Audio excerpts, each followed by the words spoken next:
দেখছস হালকা আমার খামারের অবস্থা, কোন শয়তানের ডেইলি আমার মুরগি চুরি করে সাথে নষ্ট করে।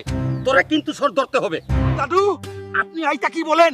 আপনি শুধু দেখতে থাকুন, আপনার চর আমি কিভাবে ধরি। আপনি শুধু বেতনটা অল্প বাড়িয়ে দিয়েন। কি শুনলাম আমি? আইতা তো শিগগিরই গিয়ে ভাবিকে জানাতে লাগবে।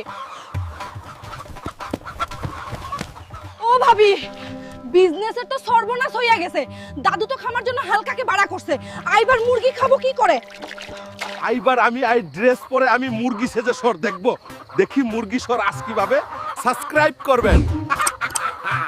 ভাবি মনে হই হালকা বাড়িতে চলে গেছে। চলুন শিগগিরই আই বড় মুরগিটা নিয়ে সৎকে পড়ি। ভাবি আই যে ধরে ফেললাম। কি হবে? আজকে খেলা হবে সকালে। দাদু আই নাও তোমার মুরগি চর, এখন আমার টাকা দাও। টাকা? কিসের টাকা? আরে